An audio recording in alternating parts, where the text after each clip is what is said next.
Please be sure to say hello in the chat and let us know where you're calling in from. It's always nice to see our global group, and I do recognize a bunch of names and know that you're calling in from all different parts of the world, which is great. Welcome, welcome. And if you can, put your video on. We do it as a call to see your faces, your smiling faces, as opposed to just names on a screen. So if you're able, definitely let us see who you are and where you are.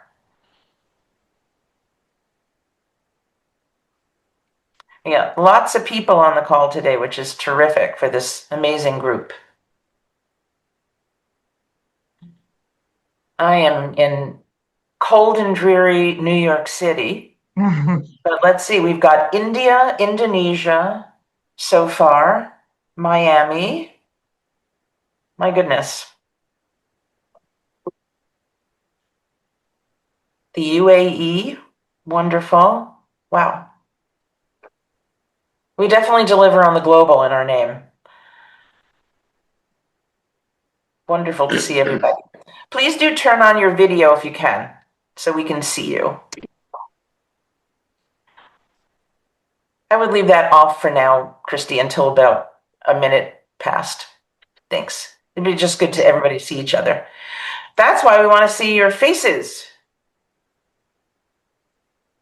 Okay, we have over 500 people registered for this call, so it's certainly a popular topic. And there's Susie. Good morning, Susie. Hello, Nancy and everyone. I'm very excited. We're going to have a lot of people and nice to see a few familiar faces. Hi, Yeah. Yeah, it's wonderful. I was just telling everybody to, if they can, to please turn their cameras on. It's nice to see faces. We like to do these calls, not as webinars, but as actual calls so we can see each other. Put in the chat where you're calling in from. We're already very, very global. My goodness. Wow. It's very impressive. And we've got 580 people so far registered for this, and more always register late, which is terrific. And know that we do share the chat. So please do introduce yourself in the chat. And as the webinar goes on, if there's questions, we may likely may not get to all of them, but they will be shared with the panelists, and we'll do our best to answer them in the follow-up. Yes, this wonderful panel has offered to actually answer questions after via email, so that's wonderful. Really appreciate that. That's a big bonus. So welcome. Hi, Michelle. Good morning. Another one of our wonderful team members.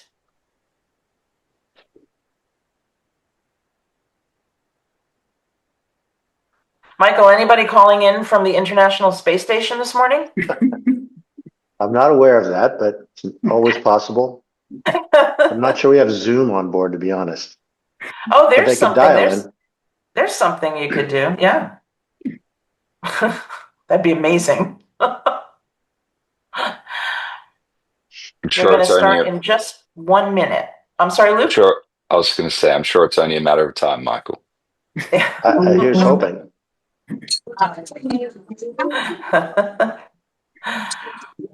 Yeah, Luke, you guys have on United with the new Starlink. We do. Yeah. Oh, wow. Yeah, that's what I was actually thinking would be that would be the solve. It's quite impressive. Yeah, that's amazing. Yeah. Starlink it'll be if anyone hasn't experienced it, it's amazing.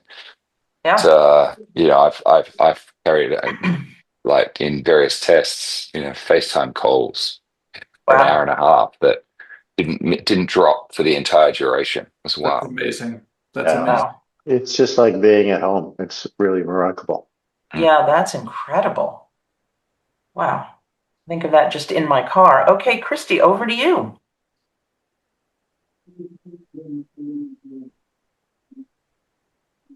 Well, Christy, you're mute. There you go. Good morning, good afternoon, and good evening, and welcome to the Wellness Master Class, Circadian Science. I am Christy Lockhart, Executive Coordinator for Global Wellness Summit and Global Wellness Institute. Again, please feel free to introduce yourself in the chat and let us know where you're calling from. Some quick logistics.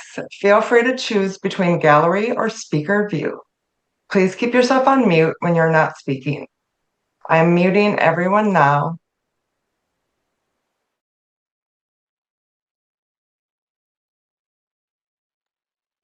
Christy, unmute yourself. Sorry. It is my pleasure to introduce you to our amazing host, Nancy Davis, Chief Creative Officer and Executive Director. Thank you, Christy, and welcome everyone to the masterclass with some pretty extraordinary guests. Today we're exploring circadian science, not as an abstract idea, but as a force that quietly shapes performance, safety, sleep, longevity, and how we function across time zones, night shifts, and extreme environments. Circadian rhythm is often described as an internal clock, but it's more accurate to think of it as an operating system. When it's aligned, everything works better. And when it's disrupted, the consequences ripple. Fatigue, mood, metabolic health, cognitive function, and long-term disease risk. What makes today special is that we're not just hearing from scientists, although we love science and scientists. We're hearing from people who work in environments where circadian alignment is not theoretical, it's very real. Spaceflight, global aviation, elite performance, and clinical sleep science. I want to thank Mickey Bayer-Clausen, CEO of Timeshifter, a longtime partner of the Global Wellness Summit, an entrepreneur, innovator, deeply caring human being, and a good friend. Mickey called his friends to be with us today, and we're truly grateful. We'll be hearing from Mickey later in the masterclass. But before we hear from our incredible guests, we have a 2-minute video to set the stage. So Christy, if you would roll that video.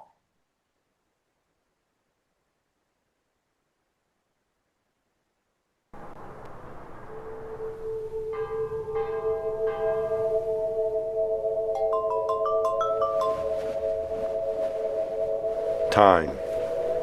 It's not what we think it is. It's not just the hours, minutes, and seconds. There is a different time that we didn't invent. A time that's not powered by batteries, but generated from within us. It's called circadian time. Circadian time is kept by our circadian clock in our brain and regulates the function of almost every biological system in our bodies, including our sleep and metabolism. Our circadian clock is synchronized by the daily light-dark cycle, aligning us with the rotation of our planet and the world around us. As a result, we evolved to wake at sunrise and sleep soon after dark. But over the last century, our lifestyles have changed dramatically.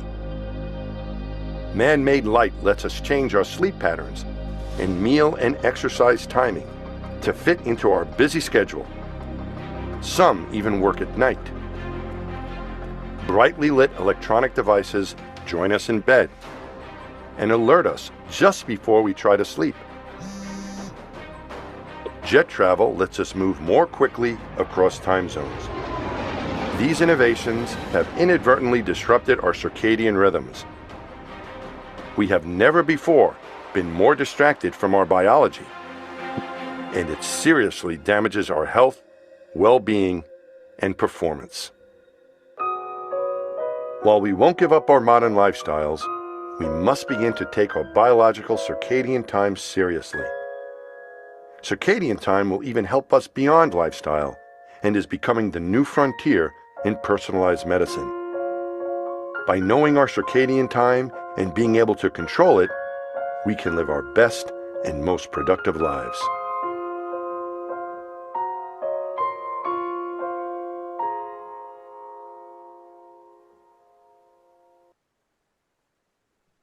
Wonderful. Okay, well, I'm coming to you from the city that never sleeps, so that's a problem. But with that broad understanding of circadian science, let's begin where circadian disruption is likely very extreme, and that is in space. We are thrilled to have with us today our first guest, Michael Lopez Alegria. Michael's a 7-mission astronaut and former commander of the International Space Station. His circadian challenges are, well, out of this world. How does he manage it? Let's find out. Michael, could you share with us how circadian science has shaped the way you and your fellow astronauts live and work in space? Hi, Nancy. I would be happy to. Good morning, good evening, or good afternoon, depending on where everybody is. I've seen quite an impressive list of attendees geographically. I think before we talk about how it affects us in space, it's probably smart to talk about before we launch, because that's really the first piece of it. Missions to space generally have a quarantine period. Usually it's about 2 weeks long. The idea is you don't want to be bringing any unwanted guests in the form of bacteria with you. So you try to be as clean as possible, as healthy, as isolated as possible. And during that time, we start adjusting for our launch time. Reasons are a little bit complicated, but let me just say that the launch has to happen in generally an instantaneous window, meaning on the second on a given day. And that time changes every single day, depending on what the object that you're trying to rendezvous with is in space. So we have a different time, and it could be, banker's hours, let's say at noon, or it could be at midnight, or any time in between. And so with the help of the science that Dr. Lockley has provided to first to NASA and now to the company that I work for, Axiom Space, we're able to get a plan in which we know when to go to bed, when to wake up, obviously, and that will start changing depending how many hours you have to shift a certain number of days before the event. And then while you're awake, it will also give us guidance on when to take a nap, when to avoid bright light, when to see bright light, when to drink caffeine, when to avoid it, etc. So all of these things, the science of circadian rhythm have helped us be in the best possible physiological shape on the launch morning. Wow. And then you continue that kind of vigilance to the schedule and a program while you are in space? Yeah, so we obviously, when we're in space, well, maybe not obviously, but I'll tell you, we go around the Earth. I would say you're the only person on the call. Yeah. 16 times in a 24-hour period, which means we have 16 sunrises and 16 sunsets. So it's a little bit impractical to use that as our guiding light. Fortunately, most of the windows on spacecraft looked toward the Earth, so you don't really get as much of the sun signal as you do when you're on the Earth. But we still need to adjust for that cycle. I would say in general, especially lately, the rhythm has been fairly steady, meaning that we get up at the same time every day and we go to bed at the same time every day. But often we have operations that interrupt that. So if a visiting vehicle is coming, sometimes if somebody's doing a spacewalk, they have to occur at times, again, outside the normal work day. And so we have to kind of go through the same process of a sleep shift, either forward or backwards. On the ISS, we have a nice feature, which is that we have tunable LED lights. So they have 3 settings, sort of a normal setting, and then one that is blue shifted that helps in the morning, helps you wake up, and also one that is red shifted that helps you sort of wind down at the end of the day. And is the use of the implementation of circadian science in everything that you do, is it pervasive throughout? Do all of the astronauts, do all the people on the space station, does everybody adhere to this? Well, the crew on the space station all rise and sleep at the same time. So yes, they do. They have the same light settings. Now there's different lighting in the different modules of the different segments of the ISS. We call it a US operating segment and a Russian operating segment.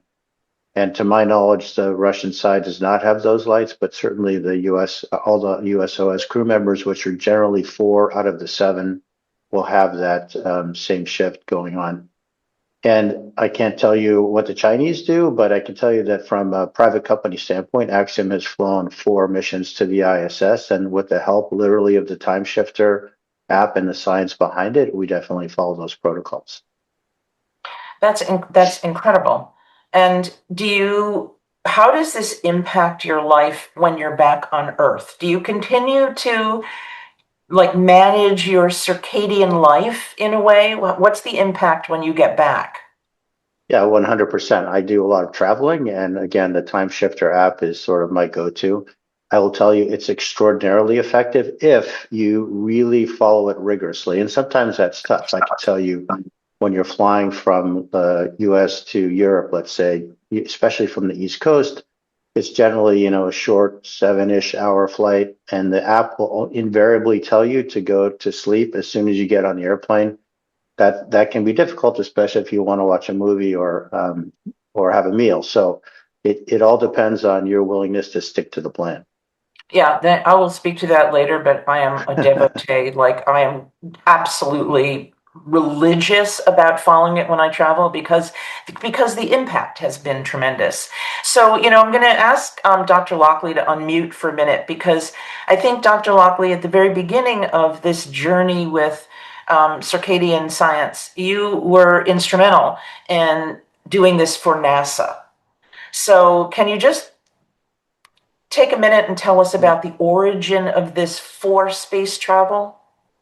Yes, so the origins really of Time Shifter and my work in this applied circadian science is the space program, originally the NASA space program, because the type of training flights that Michael and other astronauts would have to do is unbelievable. They have to fly all over the world, Cologne, Tokyo, and back to Houston very many times, Moscow as well, of course. And so just to be able to hit the ground running for their very intensive training, they needed to be able to manage jet lag on Earth, even before we thought about space travel. And so with a colleague of ours, Dr. Smith Johnson, who's an advisor to Time Shifter, he was one of the flight surgeons who was part of the team of doctors who look after the health of astronauts and their families. We developed this program, and it started sort of on paper in a sort of a concierge way, but we took that technology, built it into the Time Shifter app so we could give everyone what the astronauts were getting, essentially. And then, as Michael said, there are other complexities around pre-flight shifting, around shifting during space, around shifting when they come back to Earth. But they all use these same principles that Michael described, centrally about light avoidance, and all the support around it. So yes, NASA was really our very first case study and continues to be, either with NASA or with Axiom Space. And because they really need to perform at their best. It's vital. That's for sure. Thank you so much for that.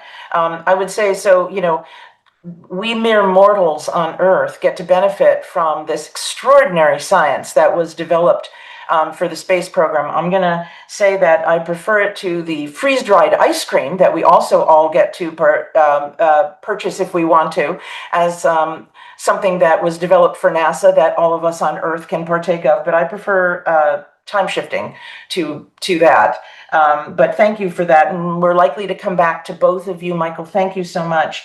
Sort of staying in the skies, I'm going to turn to Luke Bondar now, who's the Chief Operating Officer and President of Mileage Plus, VP of Loyalty at United Airlines. And so Michael had space travel, but Luke, for you and the rest of us, travel is usually by plane. So maybe you could share with us how circadian science is shaping the traveler experience and impacting loyalty, I would say probably the crew and the passengers. Yeah, absolutely. Thank you for the intro, and it's wonderful to be on this panel, and amazing to listen to Michael and Stephen. I think United has been, we've all flown. I'm sure everyone on this call has flown on a long haul flight. For those of us in the US, we're often going coast to coast, and even that, just crossing a couple of time zones has a very, I think, profound effect. on sleep and that sense of jet lag. And I think, for a long time, we really thought about sort of sleep as something that you got back after flying. You do these trips, and then you'd have to have your recovery couple of days to sleep. And I think with the growth of circadian science and the relationship that we've enjoyed with Timeshifter for close to around a decade now, we have been, I think, very focused on how we can apply this science, which really, comes from space and sort of these high performance environments, to bring it to life for our customers so that we can manage and help our customers and our crews manage sleep really as sort of a precision performance tool, a way to think about the different levers that are available to our customers, to our crew, to our teams, so that they can optimize their performance at their destination and not arrive with jet lag as something they have to deal with and then sleep through. But rather they can plan sort of strategically around when they're going to sleep, when they're going to expose themselves to light, when to have caffeine, when not to have caffeine, so all these different elements. And that's something that for United, as we rebuilt our onboard experience, for anyone that's flown us in the last decade, you've seen a pretty significant transformation in the product itself, the onboard product, the onboard experience. And we redesigned, in particular, some of our premium cabins around the concept of creating the best sleep in the sky. We redesigned our seats, we redesigned all the amenities, we redesigned the bedding and everything to really create an environment that would be conducive to helping customers sleep. For anyone that's flown on some of the newer aircraft that are flying the world these days, whether it's Streamliners or some of the products made by others, the cabin pressures are lower, the noise is significantly reduced from older aircraft. All these things have an impact. But I think one of the most important elements that we have really increasingly wired into the way we design the customer experience and the product experience is how we manage and handle light. And it's not just light for visibility, but it's, when are we dimming the cabin? When are we, essentially dimming all the windows, automatically controlled by the crew to create an environment that's going to be optimal for those for the flight route that we are on. So that's sort of step one. It's just, I think, a greater awareness of how we are using and thinking about sleep as sort of a precision tool, a management tool, something we can manage rather than something we're trying to recover. And then I think, that point about being able to bring the science of this into the hands of our everyday travelers, that's where the relationship that, to Michael's point, that we enjoy with Timeshifter has been terrific. So this is something we make available for free to our premium travelers. We make it available as a discounted for all travelers. And, we encourage our customers to essentially input their flight. We'll automatically populate a plan for them, giving them instructions for the days leading up to, and then during, and then That's post-flight. what I was going to ask. Do they get it beforehand? Because that's what's so essential. Okay. They absolutely do, and it's it's an amazing app. It's to Michael's point, I think it's a blueprint for performance, and that's the best way I can think about describing it, because it really does help optimize sort of the body's ability to perform cognitively, physically at the other end. And it's a relatively simple and straightforward plan. It's with a few very simple levers of light, sleep, caffeine, and micro amounts of melatonin. It's sort of a perfect plan, very easily managed. And I travel a lot all around the world, and I find it makes just a huge difference when I stick to the plan. Do your pilots and flight attendants also use it? It's interesting. It's a great question. It's something that the team at Timeshifter and United have had a number of conversations around. Is sort of, what's the process by which we formalize taking these plans into sort of crew planning and pilot, flight planning. It is, you can imagine, we are a incredibly regulated industry. Yeah. And we need to, safety is the number one priority that we have, and anything that comes into our world has to go through an extremely rigorous process. So I think there are still steps to make this sort of a formally accepted sort of federally accepted approach. But there is certainly, I think there's great interest. I know there are team members that use this, Yeah. as a personal platform, but in terms of using it sort of more widely, I think we look to organizations like NASA and like I know there are, and we're going to hear shortly from some high performance. From a high performance athlete, there are teams around sporting teams around the world that use this, and there are sort of some industries that have already taken on sort of embedding this sleep science that people like Stephen and the team have embedded, out into the world, and that has gone from NASA, down to sort of these daily operating environments. And so, I think you will continue to see more and more of platforms like Timeshifter applied to sort of daily planning and Yeah, so somebody the operation of the is business. yeah, okay. Yeah. Yeah, sorry about that. Somebody accidentally Okay. shared their screen. It was a little distracting there for a minute. But Luke, Mickey, let me ask you just one quick question, one quick answer. Are other airlines following in United's footsteps and interested in using circadian science to better manage and also create loyalty among their flyers? Yes, I'll let Mickey answer that one. yes, absolutely. But just a little note to what you asked Luke about before about cruise. There's this whole we need to, adhere to FAA regulations, Yes. etc. So it's sort of a different product. And also, if you think about cruise, like pilots and Yeah. in-cabin crews, they need to work when others might have the opportunity to sleep and avoid light. Right. So there is, a little bit of a change in the protocol that we can easily make, but it still requires a separate version. Yes, Okay. we also work with the Lufthansa Group, so Lufthansa, Swiss, Austrian Airlines, Brussels Airways, a Star Alliance partner to United Airlines. And there's definitely the interest among the broader range of airlines out there. We are bringing We'll more. get more. We'll talk more about that later. But I just wanted to that it is a big thing for Luke. I know United was an early adopter of this, so I really appreciate you being here and being part of this. And we'll, I'm sure, be back to you in a minute. But we're going to take a radical turn. We're going to come back down to earth now, and we're actually going to go to Wimbledon. And we're going to talk to Sem Verbeek, who was the 2025 Wimbledon mixed doubles champion.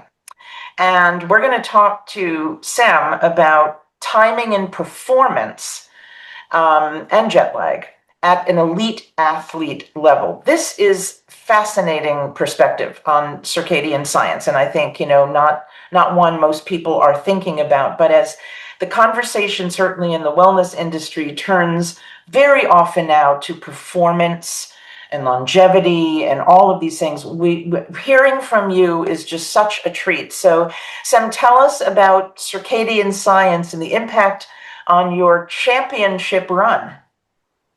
Yeah, well, first, thank you obviously for having me. It's such a pleasure being here. But yeah, it's going to be hard to follow up Michael and Luke, because their impact on the skies. Yes, but they don't and have a big that. silver cup they can raise over their heads. But no, thankfully, in my line of work, it's not a matter of seconds whether we have a successful launch or not. But timing still matters, like you said. And one big thing that's overlooked, especially in the tennis industry and performance as a tennis player, is how much we have to travel. And as Luke said, there are many sports teams that have to travel in general. But just to give you an example, I'm in Amsterdam right now at home. Next week I'll be competing in Europe, but then at some point next week, whenever I lose or whether I win the tournament, I have to go over to South America to compete again, and from there I have to go to North America and then back to Europe. So take that over a year, and the travel adds up. And one of the big things that I've noticed in my performance is when you don't take care of those, especially those travel days, whether it's in the sky or the recovery that Luke was talking about, that has a ripple effect on your performance. Because when we get to a tournament, or when I get to a tournament, you want to hit the ground running. right away. And I think where circadian science and specifically time shifters help so much is that it gives me as an athlete a sense of control of how I want to prepare for the next week, rather than being at the whim of I don't get to choose when I play, or I don't get to choose what flights I get to take. Especially at such a level of high performance, whether it's tennis or in business, the details really matter. And even if we go back a level in the hierarchy, you talked about wellness turns into performance, but without wellness, I cannot perform. And wellness, it's not only physical, but definitely also emotional and mental.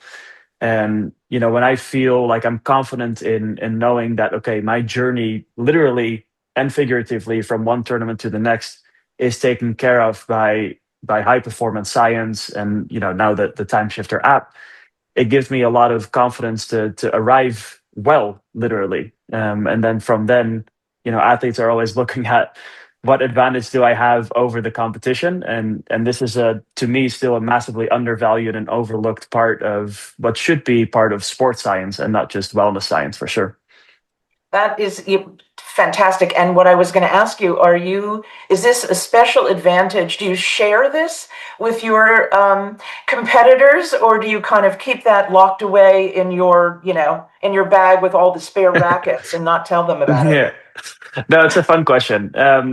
I really try to look at this as the wellness perspective, and I think if you can make people around you, feel better and work better, I think that's just going to be a knock-on effect that's going to come back to you in a positive way. So I try to share it as much as I can, especially because it brings the product of tennis as a sport and as an entertainment to a higher level, and that forces me to also become a better tennis player. So I think that's always a good thing to share it with as many people as possible. Seems to be working in your case. Yeah, yeah, I think so. Do your fellow athletes, understand this, and are they interested? Are they skeptical? What's their reaction? I think everybody wants to try it out at first.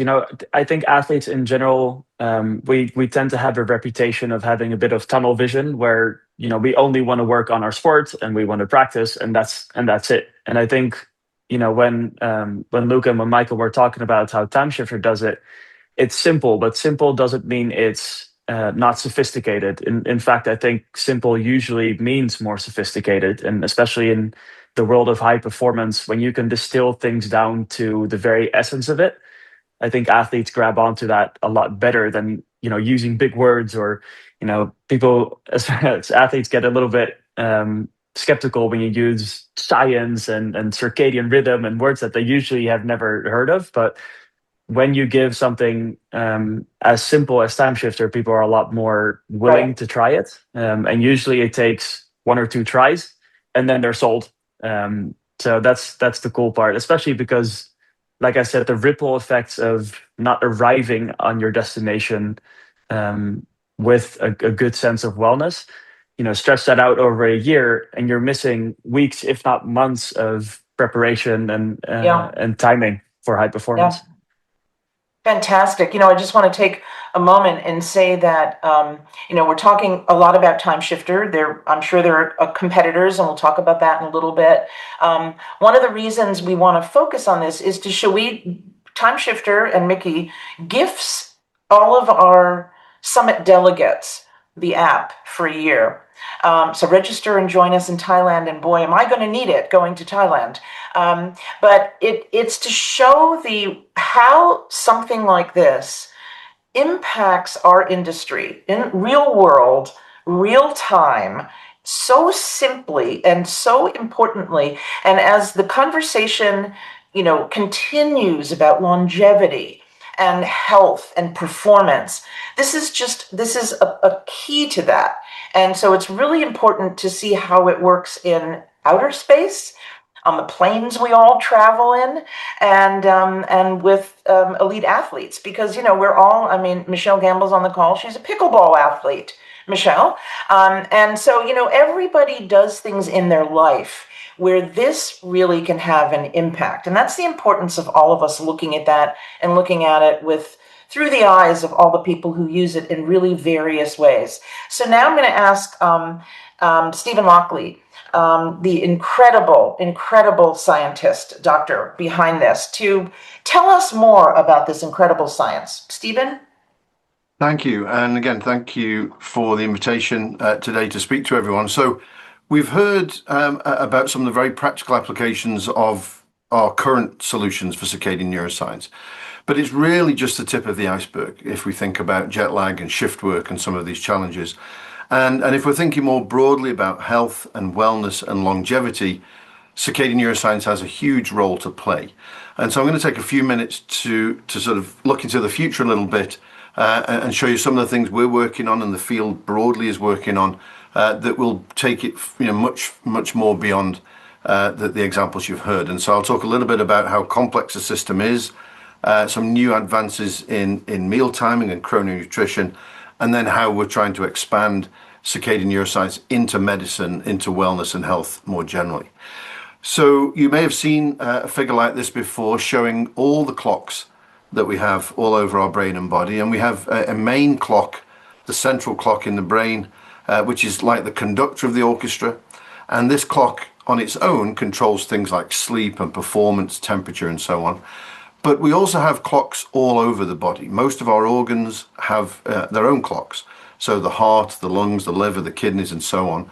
And all of these clocks can keep time themselves, but they need a conductor to keep time together. And so you can think of them as the players in the orchestra, but they're all looking to the conductor to make sure that the whole orchestra of circadian rhythms is in time. And you want to make sure that all of these elements are in time to make sure that we can function properly and have the best biology we can. Now, what's surprising to many people is that our clocks can vary greatly between individuals, even when you're living in the same place. So we understand that if you fly to Europe, you'll have a different circadian time to someone who's back in New York, but you can still live in New York and can be as different as up to 12 hours compared to someone else also living in New York. So when we measure people's clocks in the lab using the hormone melatonin, we find about a 6-hour range. People have their melatonin onset sometimes as early as 7 p.m., but sometimes people are as late as 1 a.m., even though they're in the same city and in the same light-dark cycle. When we look at clinical groups like insomnia patients, we find this range broadens to about 8 hours because of a more variable light-dark cycle caused by their sleep disruption. When we look at undergraduate students who have very variable schedules, you can see we get an even wider range. Even in the regular sleeping students, you can see this broad range. And then, of course, when we get to shift workers clocks can be at any time. They can be at any time of night or day. So it's knowing your individual clock is very important. It can vary enormously between people. And so our system is a little bit more complex than people initially understand. We have this clock in the brain, we have these clocks in the periphery, but then we have our sleep pattern interfering with that. We have our meal pattern interfering with that. We have social and behavioral factors like school and work.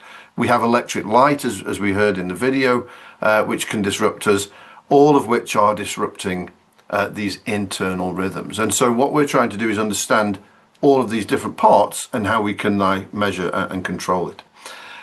And a simple way to think about this is really how much we have, how much variability there is in the circadian clock in your body. And so I call this the wobble. How much circadian wobble do we get? Well, in a perfect world, you would do the same thing every day, and you would always have the same circadian time. You would always have the same sleep cycle.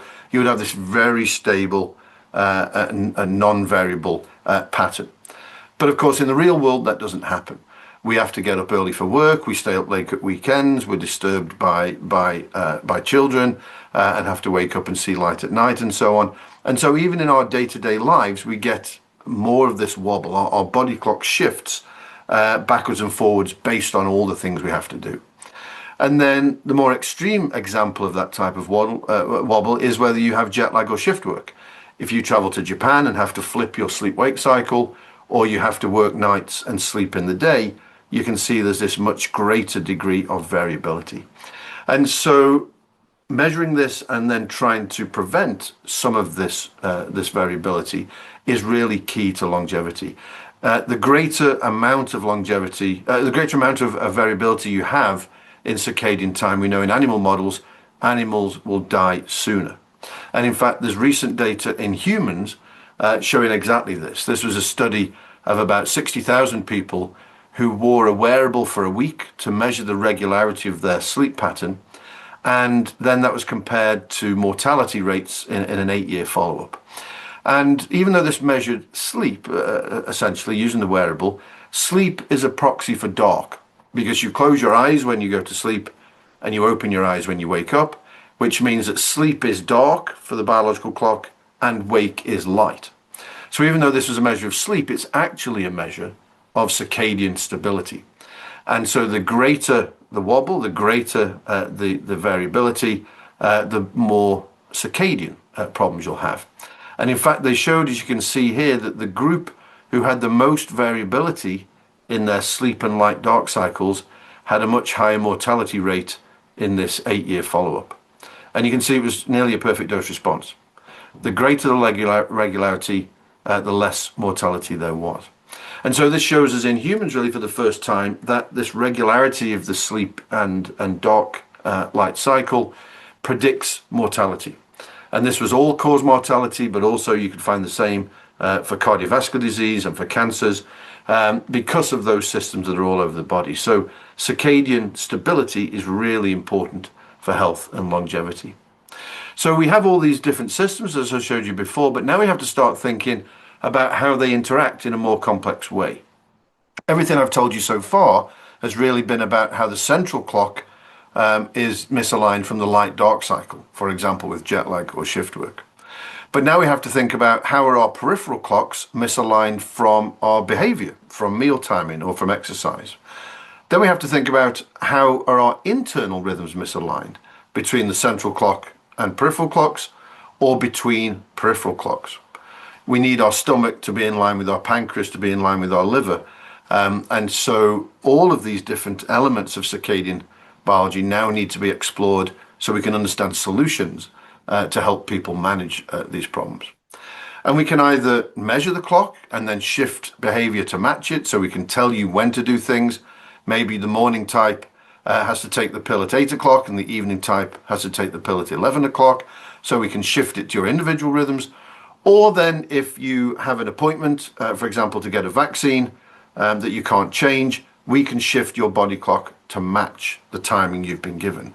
And so these are really two sides of the same coin, where we can either measure and use your own circadian time or shift your circadian time to make sure you do things at the right biological time. Are these products already available, or this is all future in development?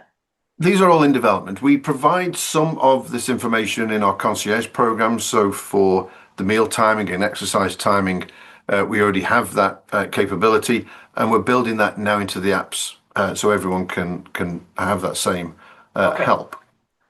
But it's also important that we measure the clock, and traditionally we measure it with sequences of saliva samples or urine samples. I won't go into the detail, but what we're trying to develop at the moment, along with others, are different ways of measuring the clock.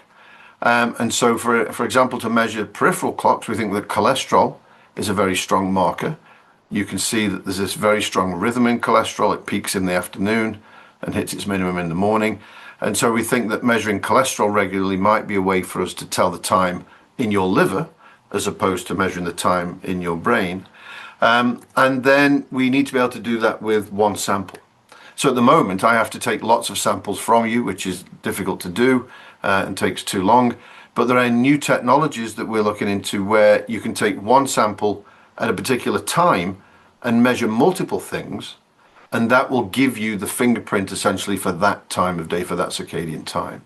And so if we measure many things at the same time, for example, metabolites or the lipidome or the transcriptome, we may be able to measure your clock from a single sample, for example, a urine sample or a saliva sample.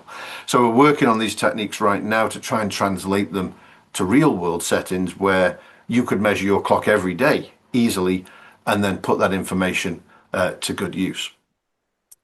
And finally, when we think about the timing, it is simple, as Sam was telling us, but it's of course backed by a lot of complex circadian science. And so behind all of the advice are these things called phase response curves, where we work out how to time the stimuli to shift your clock either earlier or later. And these are two examples that are really the central plank of our plan. This is the light PRC, so we need to time light properly to either shift the clock earlier or to shift the clock later if we give you light late in the evening. But then we need to time melatonin, which also can shift the clock earlier if you give it in the evening and later if you give it at a later time. But of course, these rhythms shift as you adapt. So we take these baseline curves and we use them to make sure that we give the right advice at the right time for you and your circadian clock, not a generic solution. But we're looking at now new ways to incorporate new PRCs, which have only just been released over the past few years, where now we need to be able to time meals in order to shift that liver clock earlier or later. And so you can see we've got 3 of these phase response curves here, and it's already quite complicated how to time light avoidance, melatonin, food avoidance, and so on. But in the future, we're going to build up many more of these types of PRCs to make sure that we can look at some of the different systems as opposed from just the central clock. We can look at some of those peripheral clock rhythms as well. And medication timing is key. There are many articles that people have published about the importance of drug timing. I was in fact the lead author of the first demonstration and approval of a drug to reset the circadian clock, a drug called tasimelteon to treat circadian rhythm disorders in blind people. And this is the first drug approved as a circadian regulator. But there are many more going to come, and we want to be at the forefront of that. Many drugs are different or have a different efficacy or toxicity by their time of administration. And so many of the blood pressure medications seem to be better in the evening. In some of the statins, but not all, seem to be better in the evening. And so we think about 75% of drugs have a different effect or a different toxicity based on when you give them. And so going forward, we really need to work this out for many of these drugs so that you can take the drug at the right time for you, so it works better for you or has fewer side effects. And just to give you 3 examples of where we think this can have enormous impact with the right studies, obviously the timing and treatment for diabetes by measuring glucose, but then when to eat, what to eat, when to have activity, what type of activity, when to sleep. All of these elements could change your regulation of glucose and diabetes, which is an enormous problem globally. The use of drugs to promote weight loss or even treat diabetes will have a time of day response. We know nothing about that yet, how to take some of the new medications according to your body clock. And even if you're taking a diet-based approach to weight loss, some of the time-restricted eating, there'll be a different response when in the day that you restrict your eating. And in fact, we may be able to make it easier for you to comply, because if you do it at the right time, you may not to have such a strict eating window as opposed to doing it at the wrong time. So these are just examples of many future areas where circadian science can be applied, but really just at the start of that journey for health and longevity. And finally, to reinforce, really all time and information at the moment in clinical medicine is really based on clock time, which doesn't measure the clock, as you've seen. And so we really are at the start of this process. The importance of circadian medicine on maintaining health, disease, and longevity is really in its infancy. So that's what we're doing going forward, and Even we'll that's absolutely bring you those results. Incredible information. Thank you so much. So a couple of questions, and maybe you could stop sharing your screen so we can just see. Okay, thank you. When these new developments become available, are they all going to be delivered via app? Is there any integration planned with the wearables that people are now using? I mean, Whoop has certainly made tremendous advancements in the medical. Luke's holding up his Whoop. I'll hold up my Oura Ring. Is there any thought to, I'm sure there is, integrating into these wearables this information and this kind of timing and vigilance? Potentially. So not just wearables, we have other partners, other technology partners, where we're trying to bring these solutions to everyday activities and everyday behaviors. They could be wearables, but they could also be other things in your home, other smart devices in your home that could help measure your health and measure your circadian rhythms. The current wearables are potentially helpful, but we need to do a little bit more than just sleep or activity, and that's why you saw me talk about some of the new markers. We do need to have more specific circadian markers to really bring that home. But of course, yes, any way we can deliver and educate the public on this through apps, through wearables, through nearables, through smart devices, we're open to any of those to get the information to people. And are you finding the medical community open to this? What's the reaction? Yes, slowly. There's been quite a lot of research on giving drugs to treat cancer by certain times for quite a long time. So oncologists are aware of some of this, and there's a lot of research there, but that's usually in very specialized cancers or in very specialized medications. What we haven't really done yet is brought that to a more broader health application.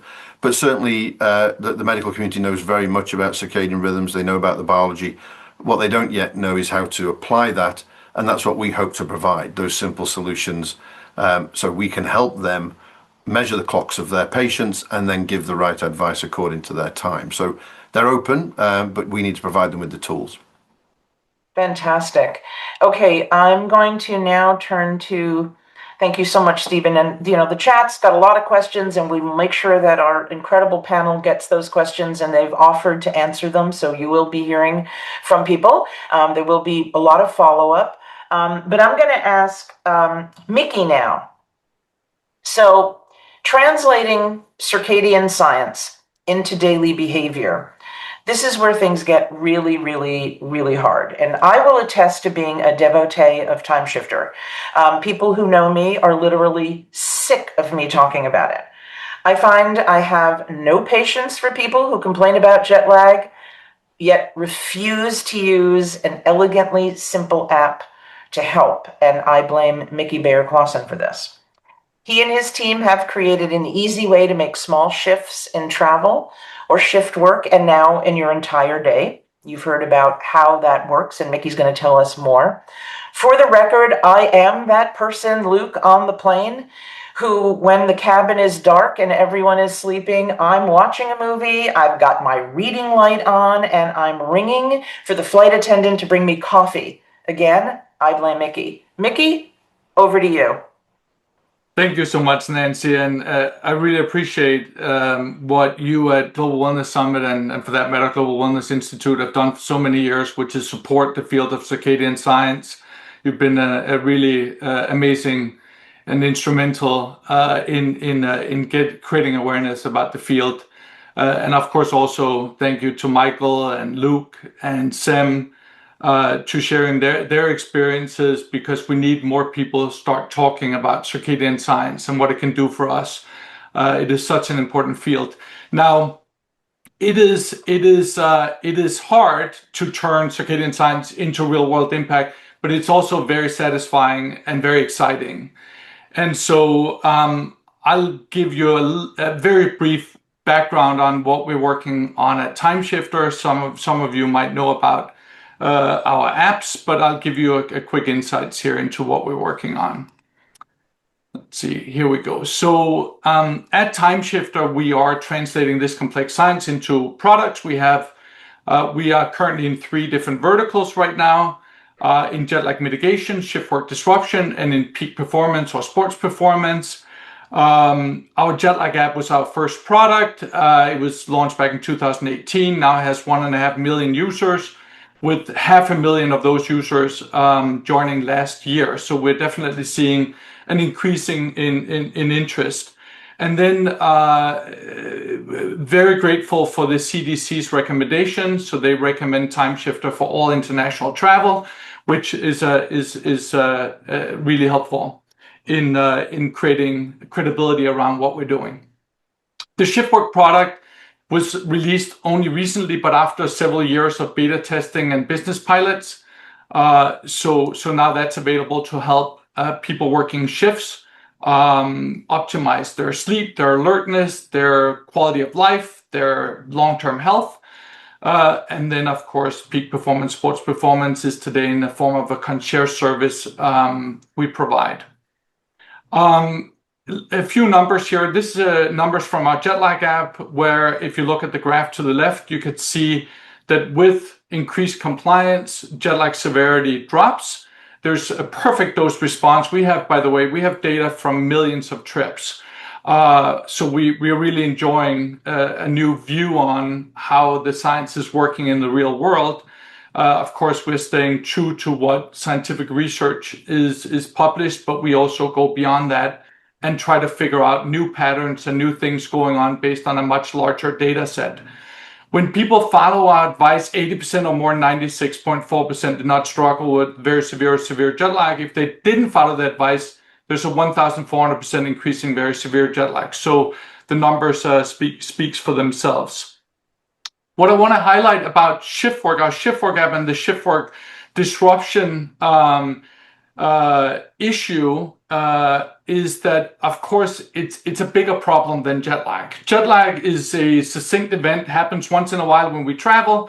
And of course, if you're traveling for business or on a long awaited vacation, it matters that you don't have jet lag. But for someone working shifts, it is really, really tough on a daily basis to adjust to the changing work schedules. And it comes with a variety of consequences, safety, health, cost in general, short-term safety issues, long-term health consequences. Steve talked about when you're disrupting all of your circadian rhythms all the time, affecting all your functions, biological functions. Of course, that leads to a higher risk of pretty much all chronic diseases, certain cancers, diabetes, etc. But you also have productivity issues, retention issues, quality of life, all these different things. If we look at the space of peak performance or sports performance, now we have SEM here, it does go beyond jet lag in that when you're an athlete, the adjustment to a new time zone really matters, that you hit the ground running, you can start training early on and feel good about it and see results and be ready for your tournament. But there's another thing that matters, and then is when are you competing? And so circadian science really matters whether or not you're traveling. It's like, how do I align my circadian peak when my biology is at its best and performing best? How do I line that with competition time? So if you look at the graph to the left, that's our core body temperature, and you can see that it peaks in the late afternoon. It so happens that when you're looking at Olympic swimming races across Olympics and across races for several years, you're seeing that the records are made in the late afternoon. So there is a direct correlation between core body temperature and winning. And the same you can see here with NBA game results.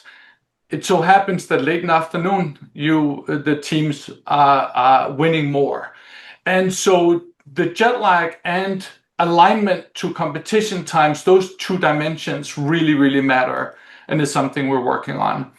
And then the last thing I wanted to share here, and you brought it up before, Nancy, I wanted just to talk a little bit about circadian technology and the competition out there, because of course we are excited to meet competition from Timeshifter. It's a good thing that there are more companies educating the public about circadian science. It's a really, really big job, like to get the information out there.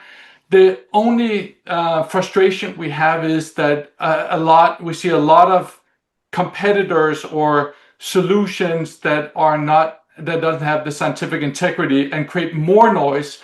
Like we already have the noise of these old pervasive myths, and by experts that are coming from other fields to claim that they're also experts in circadian science. But on top of that, we have to deal with companies trying to promote products that don't have any science behind them. And that's what we see, I'm sure, in the Global Wellness Summit. You see it happen all the time across all kinds of different areas. But that's the fight we're up against right now. That's very hard and frustrating, instead of just trying to I think, get the real information out there. This is a place where we're incredibly aligned, obviously, at the summit and the institute both. And you can maybe stop sharing, Mickey. Science and evidence are the things that we deeply care about, which is part of why we wanted to present today in the way that we did, with the science, with the real world examples of how this is really making a difference in a huge, huge, huge way. Clearly circadian health is a foundational element of performance, safety, and whether it's about time zones and jet lag or sleeping better, it's a powerful lever for change. I'm going to ask Susie Ellis, who's the chair and CEO of both the Summit and the Institute, and I would say a fellow evangelist for Time Shifter, to comment on all of this. Susie? Well, I just want to thank you, Mickey and Nancy, for putting this together. I have been taking notes, and this is so inspiring, and I hope, and I'm sure there'll be a lot of people listening to it.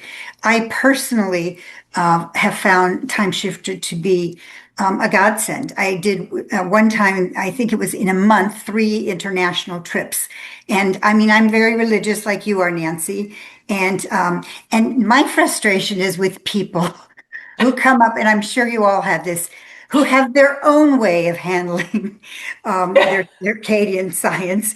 And then they go on and on and on. And I just want to say, don't even, let's talk science and but anyway, and I have to say, I'm frustrated to see, even ads on TV about, time shifting and take this supplement and eating and, exercising and all that. And because of what you've taught us, Mickey and Dr. Lockley and the rest of you, I know that those things are not going to work, that what works is all this science and all the effort you've put into this. So I am just really thankful. And it's also whenever I'm speaking and someone asks me for an example of, where science and wellness, have come together, I always say it's Time Shifter. That is a perfect example. And so kudos for what you've done. And I'm excited about what you're still doing. And as you can see, Nancy and I will continue to wave the flag for Time Shifter. We certainly will, Susie. Thank you so much for that. It really has been an incredible learning about jet lag and how to manage it. And, we all, I would say everybody on this call and more, all travel. And it's just the simplest thing to do. And the impact on your health is just extraordinary. So I would like everybody to unmute, and let's give a rousing round of applause to our guests today, who've just been fantastic. And I know they're going to answer your questions via email. You'll get follow-ups, recordings, the recording of the chat. But thank you all so much for today. Thank you. Thank you very much. It's been Thank great. you. Thank you. Thank you. Thank you. Thank you very much. Take Thanks, care, Thank you so everyone. much. Wishing you good health. Thank you so much. Thank Thank you you. very much from Take Indonesia. care. Thanks, everybody. Thanks all. Bye-bye. Hey, Seth, Yes. Bye. Them, crush your next tournament. Wish you all the best. Yes. Appreciate it, Luke. Thank Sam. you. What's next? Dr. What tournament's George, next, good to Sam? see you. See you at Wimbledon.